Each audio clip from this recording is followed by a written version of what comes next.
Hello, everyone. Welcome to this episode of the Stepping In podcast, a show where we look at integral coaching and all the ways that it can support us in navigating this complex and really sometimes crazy world we're in. In this episode, I'm joined by graduate Amiel Handelsman, and we look at this question of what does it mean to live into vocation, or sometimes called discover our purpose and really lean into it. So for me, it was a really enriching conversation around discovering and listening to our life, and I hope you enjoy it. Well, I'm super happy to be talking with you today, and this has been a kind of a long time coming. We've been trying to get together for at least a few months now. Yes, I'm glad we're pulling it off. Yeah, I mean, as a start, I'd just love to hear, what are you up to these days? Yeah, well, I'm now living in Ann Arbor, Michigan, which is where I grew up after 21 years on the West Coast. So geographically, I'm in the Midwest in a college town. I live with my wife, Julie, who is a New Ventures West graduate and Diamond Approach teacher, which means I have to be really on my game in public now that I'm married to a teacher. Diamond Approach and in private. And we have two sons, Jacob and Xander. And I'm still coaching, although much less than I used to. And I'm still doing leadership development, mostly teaching and facilitating. And I'm writing and podcasting. Fantastic. Yeah, I remember you mentioning that big milestone for Julie. That's significant. Stepping into teaching. Yeah. It takes a long time. Takes and a lot of practice. Yeah. I know one of the things I was curious about, and one of the things I like to focus on in the show is like the journey people have been on, and in particular, what they're learning about what wants to come through them into the world. Sometimes it's called vocation. The way in which they feel like what's their contribution to make. And we were chatting about this a little bit. I think was one of the things that contributed to my excitement for getting us scheduled is your own evolvement and how you're understanding like what it is you want to be up to and bringing forward into the world. So even here in the introduction, you named, coaching, but less, doing a little bit of leadership development, maybe a little less. And from what I understand, more focus on writing, and you have this new podcast, How My View Grew. So I'm curious, like how you're understanding, like what you want to bring forward into the world and how it's been changing over time for yourself. Yeah, I really appreciated that you were curious about that. And the timing is great because I'm in a period of unsettlement and exploration, which is a great moment to look back and look at today and maybe look ahead. I'm curious, is there a particular place you would want me to start that discussion? Well, maybe one place we can go is, because I know it's fairly fresh, is this new initiative you're on, the How My View Grew podcast that you started, and maybe some of what precipitated that coming out. Absolutely.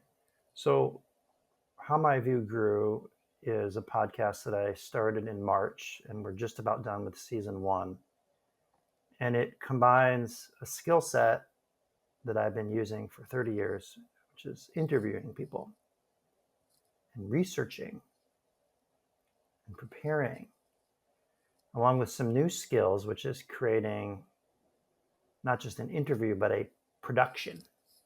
Fortunately, I have a producer to help me to produce, but he doesn't do it all. I learned to add narration and audio footage, so people, when we're telling people stories, they can have news shows or people speaking 30 years ago and have the listener kind of go back in time. That's very new for me. It's really wonderful, and it's a lot of work. So on sort of a skill set, it's mostly things that I've been familiar with and comfortable with and enjoy doing, with a couple of new things. In terms of the focus, the focus is on big global messes, complex challenges. democracy, climate change, Ukraine and Russia, Israel, Hamas, Gaza, Middle East, all really, in a sense, wrenching topics with some possibilities inherent in them, but very, very different as a language than how do we build effective teams and organizations or grow ourselves as leaders and people. Not completely different, but definitely different. And this curiosity about the world, this is not new at all. It's I'm finally dedicating something to it 100%. Hmm. Over the years, I've had a newsletter for 20, 25 years with different names. And I'm remembering the initial production quality of it, which is very simple today, but going back 25 years ago, not great. And as I think about this podcast compared to the previous one, I'm not interlacing global challenges in between team leadership and organizational leadership. It is the main focus. Mm-hmm. And so it's an interesting question as to, well, why is that? And that's a question of vocation. Yeah, exactly. And I think it's Parker Palmer who says, listening to your life is one of the ways to start to step in and discern, like, what's my unique vocation in the world. And I'm curious, as you were like listening, or, you've been saying, you've been doing this kind of work for decades now. What were you hearing or what were you seeing that had you like more directly turned toward these big complex things without feeling the need to thread it into leadership or otherwise weave it into some other topic, but just really turn toward it more directly? That's a great question. Just to reflect on that, I think since I turned 50, or since I became aware that I was going to turn 50, like 6 months before that, which is now going back 4.5 years, I became aware of, it felt like it's more than a halfway point in life, most likely. Something about that date. And I started to feel quite a bit of anxiety and getting in touch with the fear of death, which Ernest Becker says we deny death, and we even deny the fear of death in many, many different ways. And how we deny it changes from when we're a kid to teenager, young adult. So I began to viscerally feel it. It's a terror. It's an immense terror. And so that feeling, which I still periodically encounter, had me saying, oh God. And then I was, what if I died and what hasn't been given? What hasn't been received and what hasn't been given? So that was one thing. Like, what really matters? A second is I noticed myself in one-on-one coaching not being as interested as I have been before. Now I'm still coaching. And when I coach people, I'm interested in them. So if any of my clients are listening, I'm interested in you. And something about it is felt different. Like I don't have enthusiasm to start with new people. And right now I'm just working with people that I've worked with in the past. It's very different. Yeah, often it's the case where coaches are, how do I grow my practice? How do I get more clients? And I'm hearing a contentment with what your coaching practice looks like these days. Absolutely. There's also been an enthusiasm to speak. And this is really a big part of what we're looking at here with my writing and my podcast, is that moving out of the place of I'm asking questions, I'm bringing forth other people's lives and supporting and challenging them and growing, and on the podcast, interviewing them and researching them and helping them give the best version of themselves. What's also emerging is, gosh, I have a lot to say, and it is killing me. It's burning me to not say it. Really. Yeah. Like it's painful. And it's not only painful for me, but I'm an unpleasant person. When I'm not saying things that are coming through me, thoughts about the world, passions, perspectives, critiques, those are going into my conversations with my family and my friends. And things are leaking out. Power is leaking out in strange ways. Mm. This is what I've noticed. And I've not noticed it in that way. I've noticed it that when I'm feel like I'm expressing myself, I'm more pleasant to be around. It's only by writing more fully and sharing my perspective, even in my podcast, that I realize for the next hour, 4 hours, couple days, hey, it's all good. I feel great. I don't need anything from people. I'm Yeah. just here. And that's so different because when I need something and I'm not getting a chance to respond to the call, respond to the calling, then I'm looking for it in these other interactions. And that doesn't go so well, I think. Yes. Sounds like you're noticing it's not going well or getting even feedback that it's not going well.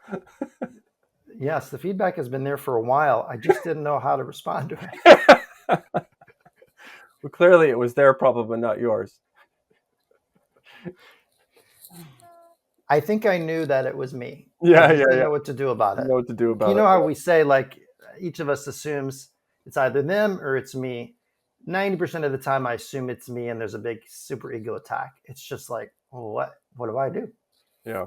And so now there's a way to something to do about it. Right. Right. So this is something I'm really curious about because as you've been talking, you said around fear, like I really noticed this deeper connection to fear around death, and you palpably could feel into it.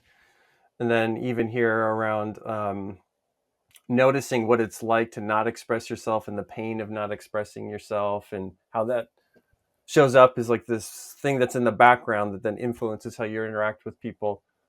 So there's a way you're paying attention to yourself. And I don't know that this is something that everyone has access to, this level of sensing what's going on for them. And it seems like it's a real capacity or competency you're bringing to this question of like, how do I listen to my life and what do I want to do as a result? So I'm curious if you could say just a little bit about, what's supported you in being able to pay attention at that level. Well, my wife, Julie, who I mentioned before, is a big part of that. She listens really well. She has followed the trajectory of my experience. And both of us have acknowledged that some of the conversations that I share with her are really old. Like I could have said the same thing 15 years ago. So I think it's starting to change. I think we're both noticing it's starting to change. Hmm.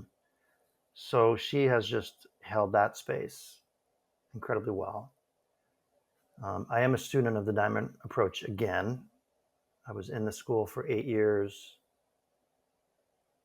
spiritual school created by Age Almas, for those, or Hamid Ali, for those who don't know, Karen Johnson, and so on. I left it for 8 years, mostly for logistical reasons, but also because I just didn't like sitting around a lot in the big groups. Hmm. My butt started to hurt. I would stand up and stretch. And so I'm not in a big group now. I'm just doing one-on-one, but my teacher, Frank, has been enormously supportive. And I also worked with a therapist for 2 or 3 years before that. And it's all about like, well, what is this? What's happening right now? Just like getting curious about it and feeling it. And so then I feel um, like right now I'm feeling a little bit of sadness. I felt a lot of sadness about like lost years of like, God, I could have done this. And it isn't an inner critic attack. It's really just like a loss. It's Mm-hmm. like a grief. Mm-hmm. Because I know what an inner critic attack maybe 10% is that, but it's really because it's emotional, right? It's emotional. It's not angry. It's not this. It's like it's loss. And so Julie and Frank, my teacher, and before that my therapist, really helped me to feel that. And then also is anger. Typically, when I write something, it starts because I'm angry, Mm. and my goal is to express clarity on the page without anger. Mm. So I have to keep the clarity, subtract the anger. Oh, piece of cake. Because there's this feeling of, often I read something or hear something and I'm like, ugh, right? And Yeah. so, and I want to kind of this, like kind of a push back or punch. And what ends up coming out is sort of a soft punch, attempting to be more of a magnanimous polemic. And I don't know that it feels like a punch to me, but it is punchy. In other words, there's oomph to the writing. People go, whoa. And because I'm covering half dozen perspectives in a given piece of writing, if somebody just encounters one that doesn't resonate for them, it's so fierce that they're like, oh, this is horrible. And they may not even get to a section of the essay that they'd go, oh, it's so great to hear someone say that. Mm. This has happened in my writing around Israelis and Palestinians and Gaza and Hamas and Iran. Every single time I write something, this happens. I And can I imagine. say, hey, I probably wrote too long of a piece, so you may not have gotten to this section yet. Why don't you have a look at this other one and then tell me what you think? And sometimes they do, and they go, oh, I totally missed that. I was so angry about this other section, I didn't notice the other one. So I'm still learning. Probably shorter pieces of writing are better. Well, there's all kinds of social commentary we could be talking about with what you're saying so far around. Yes. Well, first of all, being able to sit with anger long enough to have it diffuse so that it's not the thing that's forefront and that clarity can come through. So how often does that actually take place in our world where most people are just, I'm pissed, I'm going to tell you about how pissed I am, not really feeling into like what's the deeper commitment or the thing that they're really wanting to say. Yeah. So there's a whole thing there. And then this other part about, do I have capacity to stay with however I'm feeling and keep going, like with this essay I'm reading? Or am I just going to be like, nope, done? Yeah. Yeah. Well said. Yeah. Well, there's a couple things there. The first one I'm really interested in is what's the deeper commitment that you're holding that has you want to stay in your anger, let it process so that you can find whatever clarity is there and then express that, because that doesn't come without real intention. Yeah. There's two come to mind. One is about how I engage, and the other one is about the result in the world. Mm-hmm. For how I engage, I've been calling it fiercely nuanced. Hmm. So the commitment that I really feel is to capturing multiple perspectives with oomph so that it's more interesting to read or Sure. listen to. And yet oomph often comes from a single,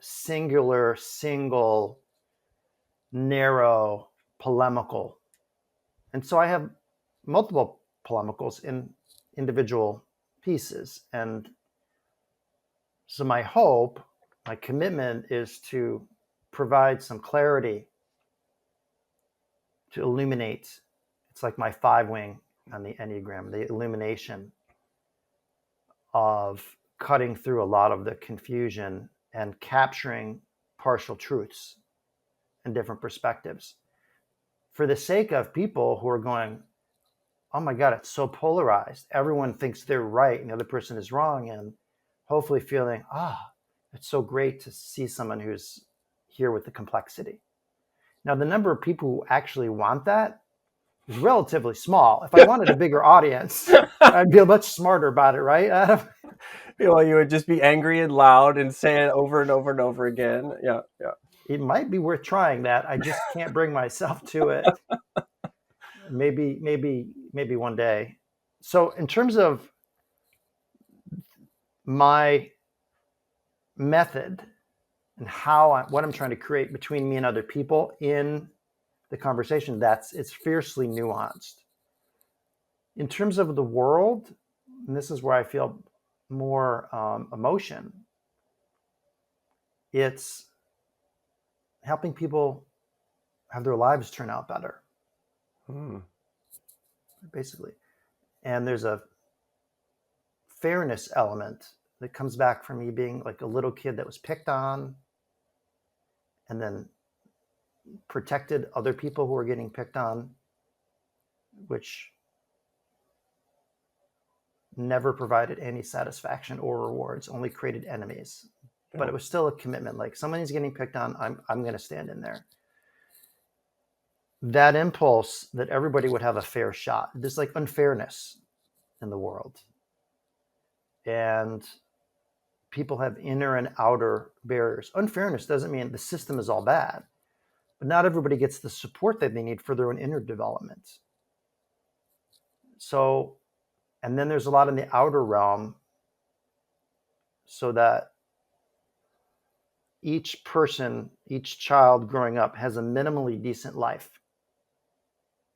This is a term I picked up from a book 20 years ago called the 2% solution. It might be a different number, but I think it's 2%.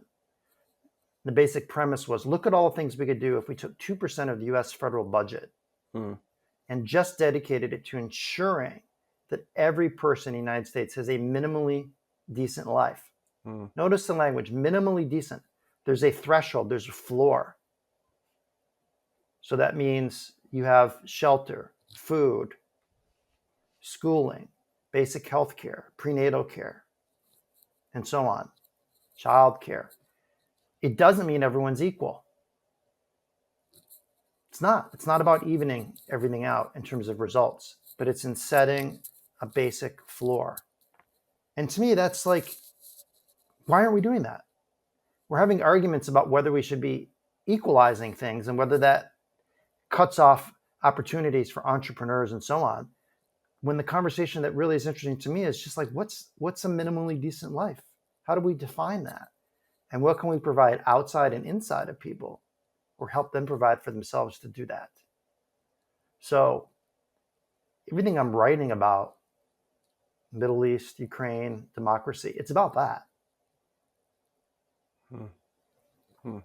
Yeah, those are two big commitments. The first one in particular around, to me, what was coming up is this analogy of like a garden full of weeds, and you're willing to sit there and sort of weed things out so that we can get to like what's the true harvest in this whole thing. So sorting through the noise, doing that hard work, surfacing the nuance, which takes a lot of dedication, not just intellectual dedication, but as you're talking about, there's lots of anger there. And how do I stay in that, get to what are the truths that are here, and say it with oomph? To me, that means like, how do I have the pertinent part, or the part that is life-giving, not get lost, but get communicated? Most weeding does require oomph physically. Like, you got to get in there and pull it out, or you get that little shovel or whatnot, and you're pulling that out. What's that little thing called? I always call it a little shovel, but there's another term for it. There's another term, with but a T. Whatever it is. You can tell we're really experts gardeners here. I do it. I just don't know what it's called. Yeah. Unfortunately, I think it's TRO something. Maybe some of your listeners will be like, guys, wake up. Educate yourselves. What are you doing with your lives? But the thing about weeding, and I'm so glad you said that, is weeding is different from planting seeds. Right. Maybe I plant some seeds. The thing about weeding is there needs to be some trust that someone is planting seeds and applying water and sunshine. I can't do it all myself. And as I say that, I feel very sad. It's very humbling. Because one of the challenges I've had, it's been a occlusion of sight, it's been a blinder, is the grandiosity. Mm-hmm. It's the 2-year-old at age 50, almost 54, thinking, I'm going to do all this. I can feel it. I stopped drinking coffee. It would always happen for 20 minutes after a cup of coffee. I got it. I can do it all. It's going to happen today. And then another 25 minutes later, well, I'll get some of it today. Tomorrow. It's great for initiating and extending. You just got to do it in that 30 minutes, and then there's a crash. Yeah. So I got off that cycle, and all respect to the coffee drinkers out there. Different strokes for different folks. And that grandiosity, whether it's from caffeine or something else, God, it also, it just creates, and again, I'm centered at type 6 in the Enneagram. So there's this just constant mental churning. Am I doing life right? Am I doing life right? Until I come back in the body and in the emotions. And the grandiosity then feeds into that, which is that not only am I doing life right, it's I'm supposed to be doing something really big. Maybe my dad's voice comes into play, or who knows, someone's voice comes into play from an early age. You got to do something big with your life. And then, that comparing mind comes in. So I still work with that. Yeah. Yeah. But again, you're pointing to this, I'll highlight it, for me at least, essential, I'll call it a capacity of listening. So seeing the grandiosity for connected to some maybe patterns from childhood or whatnot, and then coming back to, well, okay, but what do I really want to contribute here, and what can I contribute here, and what's the sustainable thing that wants to come through? How is life wanting to speak through me? And it is, to use your word, humbling. I would also say it's confronting, where we have to turn towards something and be like, yeah, that I have to let go of. I have to let go of this inner impulse that inflates me, that says I can do everything or I want to do it all, and that's the thing I need to keep chasing. To let that balloon go, so to speak, it's not easy. And I'm curious, like, what supports you in letting that go and turning toward these commitments of, we've been talking about this one where we got started, of weeding the garden so the truths can be evident. Well, a couple of things are coming to mind, Adam. One is an actual experience that I've had, and the other is an imagination, a moment of imagination. So the actual experience is doing work or being engaged in activities that really are meaningful and engaging. To use 2 of the 3 definitions that Martin Seligman gives for happiness: the engaged life, the pleasurable life, and the meaningful life. So it's engaging. I feel like I'm in the flow, and it's meaningful. It feels like my heart is alive with the results of the work. They just, like, it matters to me. And so I'm like, what is all that other stuff? That grandiosity? It's not. Who needs all that stuff? Like, this is it. This just feels great. There's nothing else necessary. So that's an actual experience that I have. And then this is really in the last few months, imagining, what if that grandiose scenario came to pass? What is that? What does that look like? So what would that be like? And I realized it's basically, I'm famous. I'm hanging out with really famous, fascinating people. I'm not hanging out with fascinating people who aren't into big ideas. I'm hanging out with public intellectuals, and there's a constant stream of people sending me positive messages, and my podcast is incredibly popular, and my writing is published in big places. Actually, as I describe it, it sounds pretty good. So there's a good part of that. And then in terms of impact on the world, which I care about, I actually don't know how much impact that would actually have. Like, the real amazing thought leaders out there who are constantly on the speaking circuit, I don't know that I'd be feeling any different. I get a lot of positive hits, positive, what we call them, strokes, positive strokes. Mm-hmm. Because there's a lot of people saying, "Oh, great! Oh, I love your thing," and I need a minimum amount of that. I've realized, like if I write something and I get an email and someone describes what impact it had on them, that makes my day. Mm. I only need 1 or 2 per day. People are getting thousands of those per day. That's just more email and text to sort through. Right. So it's kind of becoming aware of who needs all that. It's like I need to, like we were saying, a minimally decent life. You need a certain amount of money, resources, and then there's something well beyond that. We know it doesn't make people happier. So, and I'm finding that as first season of the podcast continues and I continue to write, just need to do it a little more, do it a little more frequently. So that's the second part of it, I guess. Mm-hmm. I mentioned your name earlier, but I want to bring it in now and read the whole quote because I think it's a lot of what we're speaking to. It's from Martha Graham, who was a choreographer and dancer. And she said, "There's a vitality, a life force, an energy, a quickening that is translated through you into action. And because there is only one of you in all of time, this expression is unique. And if you block it, it will never exist through any other medium and it will be lost. The world will not have it." And this is the part I think that I was really cluing into when we were talking. "It is not your business to determine how good it is, nor how valuable, nor how it compares with other expressions. It is your business to keep it yours clearly and directly, to keep the channel open."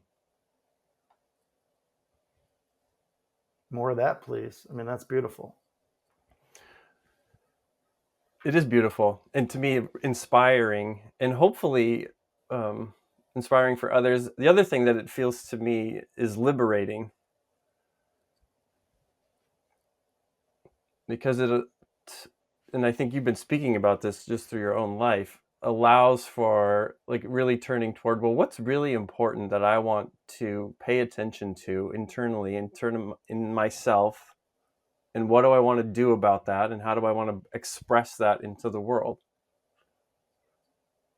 and not Yeah. be so concerned about how big it is, how grandiose it is, or how small it is, but really just what do I want to do? And making sure that it does have a certain level of minimum viable life. Like there does need to be money that comes in because we do need to pay bills and buy food and all of that. But to keep all of that woven together. And the thing I've been highlighting is like this way that you're paying attention to, like, what's the life inside of me? And when do I notice that that gets amplified and nurtured? And when does it start to go dim Yes. or Yes. subdued? Yeah. Yeah. I want to respond to that. I just want to set as a placeholder for a couple minutes from now about what makes that hard to do is Yeah. coming to mind. Um, the word liberating is great because that's what I was feeling. She's basically saying, this is for you, Right. right? It's okay. It's okay to do this and it's okay not to do that. Right. That's a great, when someone tells you that, whether it's a friend to your face or Martha Graham is that from a book? I think it's from a talk she gave. A talk, either way. Yeah. It's very, very, um, it's very freeing. I mean, I felt really, really warm. Now, one of the things that makes it hard to notice that, we've gone through several of them, and maybe this is sort of my shtick in life, is like, here's why things are hard. It comes up and then it's like, okay, and here's what you can do about it. Here's the practices. But I start with, here's why it's hard. Is if you've built a line of work or a group of friendships or a network, and those people know you in a certain way, they reinforce the sense of self, you feel the sense of self. And they not only reinforce the sense of self, but they make requests to you. This is true for people, let's say, who are alcoholic and they're around people who drink and they keep getting invited to go drink and they're trying to stop. And we know they have to start declining or counteroffering and then getting to know new friends, making new friends. That's kind of obvious in a sense. If you want to play a new sport, you can't learn how to play tennis by hanging out with football players, unless they also play tennis.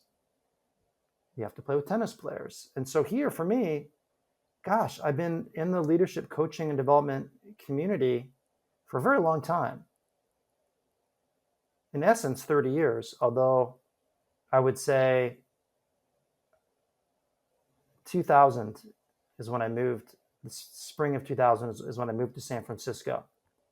And in my first 3 weekends there, one was a roundtable and the other was me being a guest client. Boom, first 3 weeks. Yeah, those are both New Ventures West offers. Thank you. For those that aren't clear, yeah. New Ventures West offers, and they were great offers. And it's one of the best things that's happened in my life, being part of the community. It's you can see I'm feeling a lot of emotion around it. And for 2 or 3 years in San Francisco, when I was the person that answered the phones and was thinking about business development, I felt like I was sort of at the center of the community. Oops. And so people know me and I knew them, and it felt really good. And that continued for a long time with New Ventures West. And then in my work with companies and clients, that's what I'm known for. What do? I coach leaders. I work with teams. I don't know that I can assert that today accurately. So I've had to change what I say, which is hard. Plus, I've never been overwhelmed with work. I used to say, God, it'd be great to get 4 requests for every one that I accept. That's never been the case. And I still am getting requests and from people wanting leadership development support, often from like affiliate firms rather than the clients, because that's what I'm known for. And so that makes it hard. People want you to keep doing something that, wow, it's a blessing to be good at it, to be known for being good at it, to have enjoyed it for so many years, and then to be a bit more circumspect, to take a pause before saying yes. I mean, I'm in conversations with 3 different companies right now about this. And it also, it is money. Sure. So I think that makes it hard. And so you have not only the sense of self, sense of identity, sense of status. David Rock, Neuro Leadership, the brain, writes that status in the brain is an essential social need. It should be at the bottom of Maslow's hierarchy. Status, autonomy, relatedness, fairness, and so on. So I have a status that I kind of wanted for a long time. Now I have it. Not that everyone knows me. People are still like, who are you? How can you help us? That happens, but there's a status. And so it's like letting go of that is difficult. And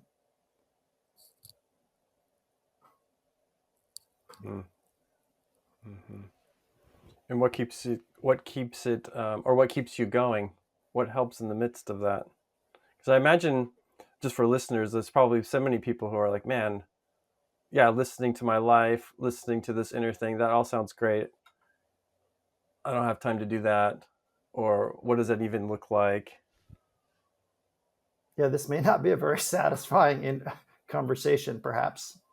Granted. But I think, I think the background to my question is trying to surface things that you've been up to that have been helping this all along. So yes, you've been doing these things for 20 years, for example, like leadership development and coaching. And that also arises out of a particular way of like living a life that would allow you to meet clients and do work with them.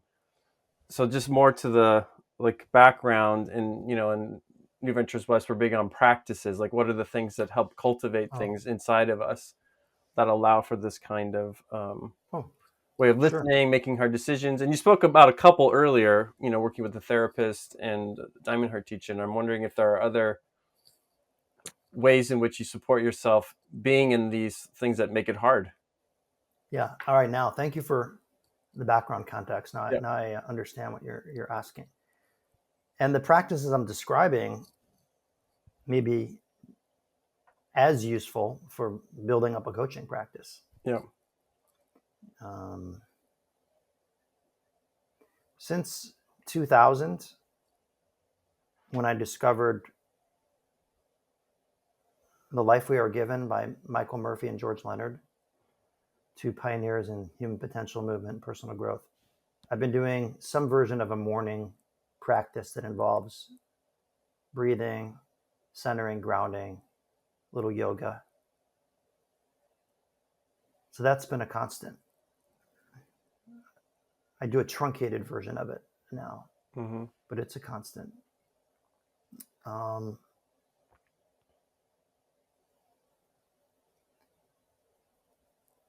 I don't drink any alcohol. I gave up coffee. I still do a little black tea, and those help me avoid the spikes and crashes. Still have some addiction to sugar, but it doesn't create the same type of crash. Mm-hmm. It's really hard to do any of this when you're crashing from a caffeine high, Mm-hmm. or you have a headache because you've had a few drinks the night before. If I had half of a beer right now, I'd probably be like all loopy because I just haven't done it for so long. Yeah. Um, Sleep has been a really important part, something I ask all my clients about, not just because it's been a challenge for me, because that would be the mistake of treating our clients as ourselves. Um, it's more that sleep is a big challenge for many, many people. Yeah. And the standard that we use to assess ourselves as having slept well is too low. Oh, I got 6 hours. Yeah, that's generally not enough. Yeah. And a big thing was, this may be helpful to folks, not necessarily in the area of sleep, but acknowledging I've got a physical thing that needs to be attended to. Mm-hmm. Like, I have an issue. And at one point, my wife said, why don't you talk to so-and-so? He has sleep apnea. And I was so resistant. I didn't want that. I didn't want that. Felt like a pathological label. Mm-hmm. I don't want to be a person with sleep apnea using a CPAP machine and putting a mask on every night. I don't want to be that type of person. Right. Well, when I went and talked to him and heard his story and how it was helping him, it's like, oh, there's a possibility here. Mm-hmm. New possibility. Mm-hmm. And so I went and got tested, and sure enough, I had sleep apnea. So I started using it, and I've been very compliant, as they say. You got to be compliant. But I think that a lot of us have things, as you said, being confronted with. Like, she confronted me with it, and my own just moods in the morning confronted me with it. There's something here that needs to be attended to. And so now that is a practice. I mean, the mask doesn't put itself on. Right.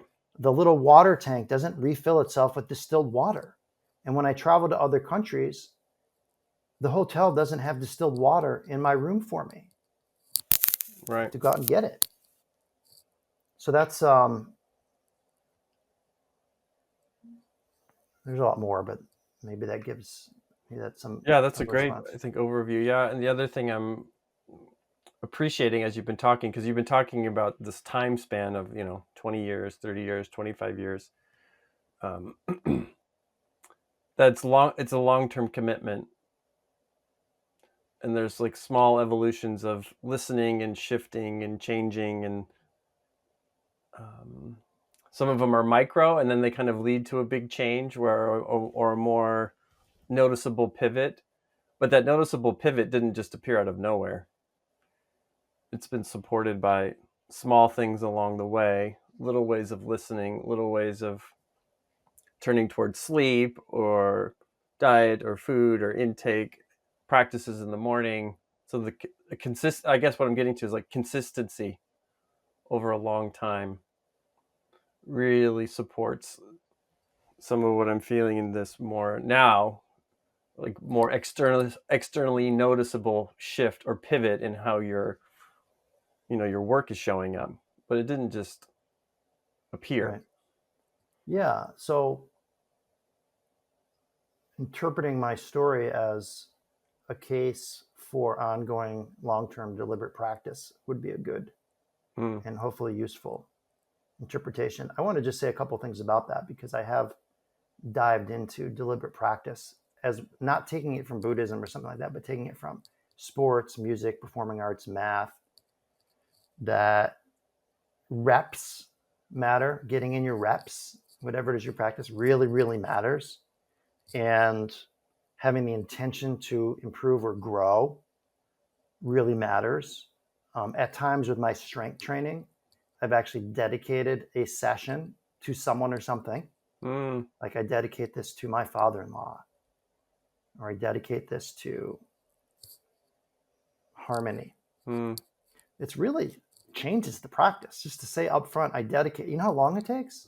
What does it take? 5 seconds? Yeah, right. But suddenly the practice has an entirely new meaning. It's not just, okay, I'm gonna do 5 of these and 10 of those. It's like it's for someone. It's not just for me. It's for the sake of someone else. It's so helpful to have the intention to dedicate it. And because every practice, not every practice, many practices that are useful are hard and you want to stop. And as George Leonard taught us, you hit the plateau. When you hit the plateau, you often want to stop because either it's not cool and fun and groovy or you're not seeing improvement. And yet the plateau is where actually a lot of growth happens. And so it's much easier, in my experience, to stay on the plateau where you're putting effort in, or at least practicing, and not seeing a lot of outer results. It's easier to do that if it's dedicated to something larger than you, which is why this whole conversation we're having around vocation is so important. You dedicate your practice. It's so important. I was just exactly going to say that same thing, like this dedication or commitment or orientation to something bigger than me. And then the beautiful part, and this is, I think, the beautiful paradox of vocation is, of course, it includes you. After you make that big dedication, you're like, oh, it's not about me. And then you realize, oh, but it has to include me in order for this to work. Yes, it does. I once led this me, us, all of us. There's me, there's us, people who are like me, my family, my tribe, my community, my religion, whatever. And then there's all of us, which includes strangers, people very different from me.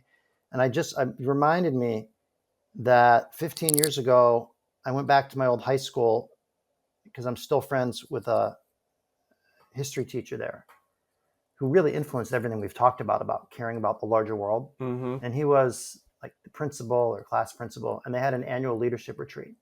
And he asked me to come in and help with their annual leadership retreat. Like, what kind of senior year do we want to have? And so one of the exercises I had them do was based on this. And each person had 3 index cards. And it was me, us, all of us. And for each one of them, they had to write down one thing they wanted to have happen this year. Mm. And for some people, the us and the all of us was a stretch. That's me. It's all about me. And for other people, naming the me is hard. Yeah. I'm here for others. Right. And I really emphasize for them because the school was saying, let's do it for the class. What do you want to do for your class? We got to include me. You got to include me. Yeah. Yeah. Yeah. I don't know if I'm borrowing this from someone, but I've heard it's the way I like to think about it that's helpful for me at least is I can only give away what I have. So if I want to give myself to something, the more I have of myself, the more I can give to it. Excellent. Yeah. Well, I'm curious, Amiel, if there's anything else you want to share that we haven't already touched on as we're in this conversation about life trajectory, vocation. Well, I have a question which you're not going to be able to answer, but I am curious how listeners are hearing this and what it, so for all of you listening, I'm curious how you're experiencing me, and also what relevance this has for your life, maybe what insights it's providing you on the past, maybe what possibilities it's opening up or closing for the future. Like, if there were a way to hear that from people, it'd be really interesting to me. Particularly the more I talk about my own experience. Well, it's said that when people feel you're in your heart and sort of telling your story, it helps them to experience their own story and to go through their own journey. So that's my hope in all this. It is healing. You are helping me to heal and grow, Adam, just in our conversation, by being able to go through this together. Because I said you caught me at a great time. It's a great time for you to be asking these wise and compassionate questions. And I also hope that it's helpful to others as well. Yeah, Maybe that's the last thing I have to say. yeah. And I will meet you there and share that sentiment that it is. That it's like that moment when you read a book.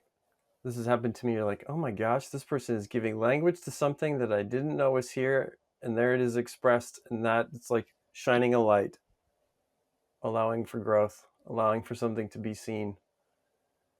And we have to be very particular. If we just share a universal message, it doesn't help other people get into their particular circumstances. Right. So you're asking me about the vast, fascinating, and at times disturbing idiosyncrasies of my life. Right. Legitimates that Yes. for others. And oh, what an interesting set of questions to be in. Yes, absolutely. So I appreciate it very much, Adam. Yeah, well, this has been an enlivening conversation for me, speaking to just what you're talking about. It's been, I could feel my own like little life force inside growing and expanding. Like I feel fuller inside. I feel motivated and inspired to keep on my own path. And I think this speaks to something you were threading throughout. Like you started with this with Julie, having people in your life who reflect things back or who can see you and provide nourishment. So I'm feeling that in our conversation, and how when life meets life, it amplifies and wants to help it grow. So I'm noticing that. May I add one thing to that, which Of is course. we don't know what's going to happen in a conversation until we've had it, which is why we have conversations for relationship or shared interests. So you discover, like, this began as you inviting me, or maybe I offered, I can't remember how it started, but somehow we agreed to do this. Yeah. And with a particular focus for this podcast, for this audience. And then you shared with me it would be video, and I made sure that I looked half decent. And now that we're at the end of it, I'm saying, thanks, man. How much do I owe you? It's kind of like that kind of, people used to say this to me in my podcast all the time. Like, this is so healing. This is so great. Like, that's what it's like. Because we don't know until we have that experience and are present with each other what it yields. So that's my last observation. Yeah. Well, and another invitation for us all to be in true conversation. And this is what can happen. Amen. Yeah. All right, Amiel. Well, thank you so much. Thank you.